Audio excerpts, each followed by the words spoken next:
ද හාට්ලොක සිනමාපටය 2008 වසරේදී කැත්රීන් බිගලෝ විසින් අධ්‍යක්ෂණය කරන ලද මාක් බෝල් විසින් රචිත ඇමරිකානු වෝ ඩ්‍රාමා ඇන්ඩ් ට්‍රිලර් යන කැටගරි වලට අයත් සිනමාපටයක් වන අතර ජෙරම් රේනර්,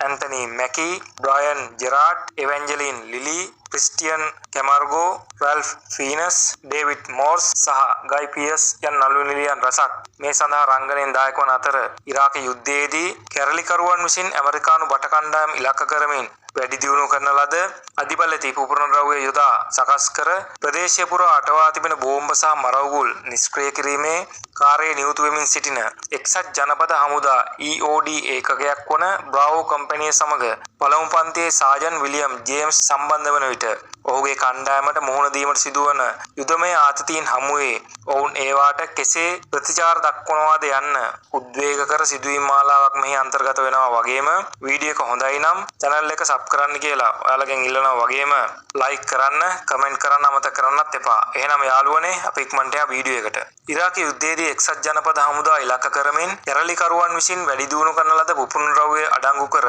ප්‍රදේශය පුරා අටවා තිබෙන බෝම්බ සහ මරවුගුල් නිෂ්ක්‍රිය කිරීමේ ඒකකයක් වන බ්‍රාවෝ කම්පැනි සමග එක්ව බැග්ඩෑඩ් හි ආසන්න ප්‍රදේශයක වීදියක් මැද්දේ පුපුරන ද්‍රව්‍ය යොදා අටවා තිබෙන බෝම්බයක් රොබෝවක් භාවිතයෙන් හඳුනාගෙන පුවතුරා විනාශ කිරීමට කටයුතු කරමින් සිටින මාණ්ඩලික සැරයන් මැතිව් තෝම්සන්ගේ කණ්ඩායම ප්‍රේරක ආරෝපණයක් කුඩා කරත්තයක් මත රඳවා බෝම්බය වෙත රැගෙන යාමට උත්සාහ කරන නමුත් කරත්තය කැඩී යාම නිසා එම උත්සාහය අසාර්ථක වන අතර ආරක්ෂිත ඇඳුමින් සැරසෙන මාණ්ඩලික සැරයන් මැතිව් තෝම්සන් විසින් ප්‍රේරක ආරෝපණය සහිත කරත්තය දෑතින්ගෙන බෝම්බය කරා ගමන් කර ප්‍රේරක ආරෝපණය බෝම්බය මත අතුරා නැවත පැමිණෙමින් සිටින අතරතුර දුරකථනයක් අතතිව එම ආසන්නයේ රැඳී සිටින පුද්ගලයෙකු ස්කොට්මේට් විශේෂඥ ඕවන් එල්රිච් හට නිරීක්ෂණය වන වගේම එල්රිච් විසින් ඔහුව වැළැක්වීමට පෙර දුරකථනය භාවිතයෙන් ඔහු බෝම්බය පුපුරවා හරින අතර මාණ්ඩලික සැරයන් මැතිව් තොම්සන් මෙතනදී පිපුරුමට ගොදුරු වීමෙන් මරණයට පත්වෙනවා වගේම නව කණ්ඩායම් නායකත්වයට සැරයන් පළමු පන්තියේ විලියම් ජේම්ස්ගේ ආගමනය සිදුවීමත් සමග වීදිවල ගමන් කරන පළමු දිනයේදීම ජේම්ස් රොබෝ යෙදවීමකින් තොරව ආරක්ෂිත ඇඳුම්ෙන් සැරසී අධිබලති පුපුරන ද්‍රව්‍ය යොදා සකස් කර තිබෙන බෝම්බයක් වෙත කෙලින්ම ළඟා වීමට තීරණය කර මාර්ගය දිගේ ටික දුරක් යන ඔහු පූර්ව දැනුම් දීමකින් තොරව දුම් බෝම්බයක් පුපුරවා හරිමින් සැරයන් සෑන්බෝන්ගේ දර්ශනය අවහිර කරන අතර ජේම්ස් බෝම්බය වෙත ළඟා වන විට කුලී රථයක් උදෙස කඩා වදින අතර ක්‍රියාත්මක වන ජේම්ස් ඔහුගේ පිස්තෝලයගෙන රියදුරට එල්ල කර රථයේ ඉවතට ගැනීමට රියදුරට බල කරමින් රථයට වෙඩි තබන අතර ඉවතට ගනු ලබන රථයේ රියදුරු මෙතනදී අත්අඩංගුවට පත්වෙනවා වගේම බෝම්බය මාර්ගයේ වළදමා ඇතැයි සැක කරනු ලබන ස්ථානයට ළඟා වන ජේම්ස්ට භූමිය පරීක්ෂා කිරීමේදී පොළවේ වල්ලා ඇති බෝම්බය සොයා ගනිමින් නිෂ්ක්‍රිය කිරීමට සමත් වන අතර ඒහා සම්බන්ධ කර ඇති තවත් බෝම්බ කිහිපයක් සොයා ගැනීමට ඔහුට හැකි වන අතර ඒවා නිෂ්ක්‍රිය කිරීමට යාමේදී ඒවා පුපුරවා හැරීමේ අරමුණින් 9 වෝල්ට් බැටරියක් රැගෙන ඒ වෙත ළඟා වෙන කැරලිකරුවෙකු විසින් පුපුරවා හැරීම සිදු කිරීමට මොහොතකට පෙර සියල්ල නිෂ්ක්‍රිය කිරීමට ජේම්ස් සමත් වන අතර ඩිටනේටරයක් අතැතිව ඔහු දෙස බලන් සිටින ජේම්ස් දැකීමෙන් කලබලයට පත්වන කැරලිකරු බැටරිය මග දමා එතනින් පලා යන අතර ඊට පසු දින ජේම්ස් විසින් පාසලක් ඉදිරි විට අනාරක්ෂිතව නවතා තිබෙන සැකකටයුතු මෝටර රථයක් පරීක්ෂා කිරීමට යාමේදී කැරලිකරුවෙකු මෝටර රථය ඉලක්ක කර වෙඩි තබන අතර මෝටර රථය ගිනි ගැනීමට ලක් වෙනවා වගේම ගිනි නිවන උපකරණයක් භාවිතා කරමින් ගින්න මැඩ පැවැත්වීමට කටයුතු කරන ජේම්ස් ස්නයිපර් වෙඩික්කරුවන්ගෙන් එල්ලවිය හැකි තර්ජන මැඩ පැවැත්වීමේ අරමුණින් සාජන් සෑන්බෝර්න්ව අසල ඇති ගොඩනැගිල්ලක ඉහළ මාලය කරා යොමු කරන අතර මෝටර රථයේ පසුපස කොටස විවෘත කරන ජේම්ස් එහි ඇති පුපුරන ද්‍රව්‍ය දැකීමෙන් පුදුමයට පත්වන අතර එය නිෂ්ක්‍රිය කිරීමට යාමේදී යම් හේකින් පුපුරා ගියහොත් මරණය සිදුවීම නොවැළැක්විය හැකි දෙයක් බව තේරුම් ගන්න ජේම්ස් ආරක්ෂිත ඇඳුම ගලවා ඉවත් කරන අතර හෙඩ්සෙට් එකක් පැළඳගෙන බෝම්බය නිෂ්ක්‍රිය කිරීමේ නියැලී සිටින ජේම්ස් වෙත වැඩි පිරිසකගේ අවධානය යොමු ඇති නිසා තවදුරටත් කාලය නොගෙන ඉවත් විය යුතු බව පවසමින් දිගින් දිගටම සාජන් සෑන්බෝන්ගෙන් එල්ලවන බාධා හේතුවෙන් ජේම්ස් ඒ ගලවා ඉවත දමන අතර සංගවාති වෙන ප්‍රේරකය ජේම්ස් විසින් සොයාගෙන බෝම්බය නිෂ්ක්‍රිය කරන අතර ජේම්ස් වෙතට පැමිණෙන සාජන් සෑන්බෝන් ඔහුට පහර දී හෙඩ්සෙට් එක නැවත ඉවත නොදමන ලෙස දැනුම් දෙනවා වගේම එම ස්ථානයට පැමිණෙන කර්නල් රීඩ් විසින් ජේම්ස්ගේ නිර්භීතකමට ඔහුට සුවපතන අතර මේ දක්වා ජේම්ස් විසින් බෝම්බ 873ක් නිෂ්ක්‍රිය කර ඇති බව මෙතනදී හෙළි වෙනවා වගේම අල්ලාගත් පුපුරන ද්‍රව්‍ය පුපුරවා හැර නැවත කඳවුර කරා ගමන් කරමින් සිටින ජේම්ස්ගේ කණ්ඩායමට ටයරයක් පුපුරවා ගිය SUV රථයක් අසල සාම්ප්‍රදායික අරාබි ඇඳුමින් සැරසී රැඳී සිටින සන්නද්ධ පුද්ගලයන් 5 දෙනෙකු හමු වන අතර ඔවුන් දෙසට ගමන් කරනු ලබන ජේම්ස් සහ සෑන්බෝන් කණ්ඩායම නායකයාය විශ්වාස කළ හැකි අයෙකුට අවි බිම තබා යටත් වන ලෙස බල කරමින් ඔහු සමීපයට ගමන් කරන සාජන් සෑන්බෝන් ඔහු නිරායුධ කරනවා වගේම මුවාවරණය ඉවත් කරමින් ඔවුන්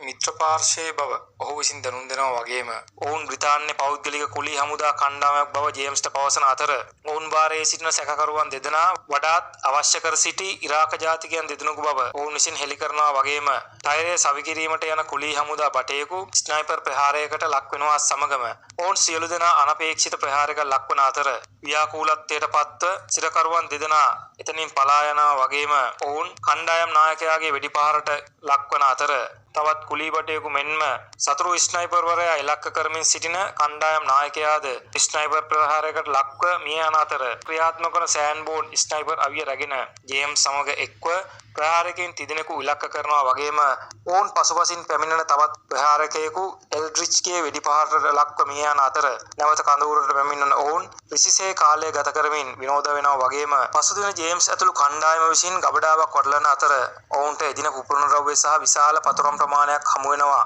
මේ අතරදී ශරීරය තුල පුපුරන ද්‍රව්‍ය අඩංගු කර තිබෙන මල සිරුරක් ජේම්ස් විසින් සොයාගනු ලබන අතර එම මල සිරුර DVD අලෙවි කරමින් ඔහු සමග පාපන්දු ක්‍රීඩා කරන බෙකම් නම් පිරිමි ළමයාගේ බවට විශ්වාස කරමින් බෝම්බය ඉවත් කර මල සිරුර ජේම්ස් විසින් එම ස්ථානයෙන් පිටතට රැගෙන යන අතර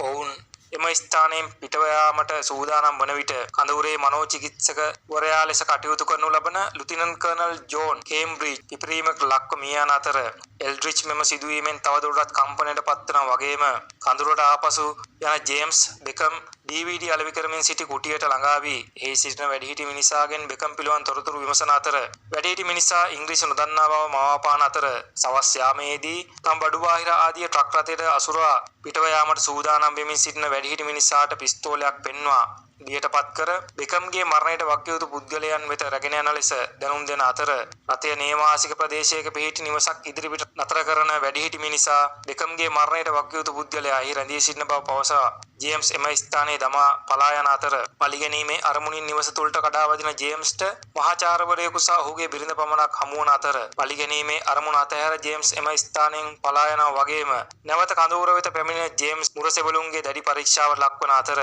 රාත්‍රී කාලයේදී බවුසරයක් පුරවා හැර ඇති ස්ථානයක් වෙත කැඳවනු ලබන ජේම්ස් ඇතුළු කණ්ඩායම තුවාලකරුවන් එම ස්ථානයෙන් ඉවත් කිරීමට කටයුතු කරනවා වගේම මෙම සිදුවීම සඳහා වක්කිය යුතු කැරලිකරුවන් ආසන්නයේ රැඳී සිටින බවට අනුමාන කරන ජේම්ස් ඔවුන් දඩයම් කිරීමට තීරණය කරන අතර එයට එරෙහි වන සෑන්බෝන් ජේම්ස් ලුහු බැඳීම ආරම්භ කරන විට ඔහු සහ එල්ඩ්‍රිච් අකමැත්තෙන් ජේම්ස් පසුපස හඹා යනවා වගේම ඔවුන් වෙන් වූ පසු කැරලිකරුවන් විසින් එල්ඩ්‍රිච්ව පැහැරගෙන යනවා වගේම ජේම්ස් සහ සෑන්බෝන් එක්ව ඔහු බේරා ගැනීමට සමත් වන නමුත් එල්ඩ්‍රිච්ගේ එක් පාදයක් ජේම්ස්ගේ වෙඩිපහරට ලක්ව හානි වී ඇති අතර පසුදෑ උදාසන මියගොස් ඇතැයි ජේම්ස් විසින් විශ්වාස කළ බෙකම් ජේම්ස් වෙත ළඟා වන අතර ජේම්ස් මෙතනදී ඔහුව නොසලකා හරිමින් ඉවතට යනවා වගේම සැත්කම සඳහා ගුවනින් එල්ඩ්‍රිච්ව රැගෙන යාමට පෙර ඔහු වෙත පැමිණෙන ජේම්ස් සහ සෑන්බෝන් ඔහුට ඉක්මන් සුවය පතන අතර තුවාලය ගැන කෝපයට පත්වන එල්ඩ්‍රිච් ජේම්ස්ට දොස් පවරමින් සමුගන්නවා වගේම බ්‍රාවෝ කම්පැනි අවසාන දින දෙක තුල ජේම්ස් සහ සෑන්බෝන් තවත් මෙහෙයුමක් වෙත කැඳවනු ලබන අතර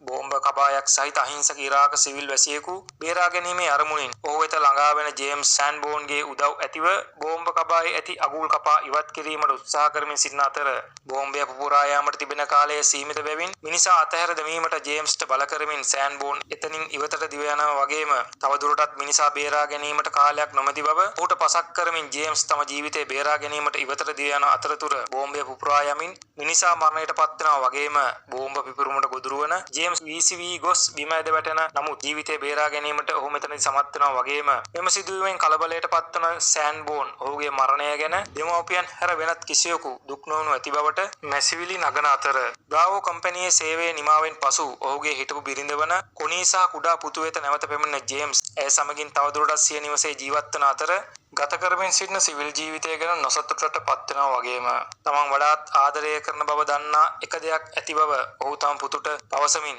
තවත් වසර කාල සීමාවක් සඳහා එක්සත් ජනපද හමුදා EOD ඒකකයක් වන ඩෙල්ටා කම්පැනිය සමග සේවයට එක්වීමට තීරණය කරයි.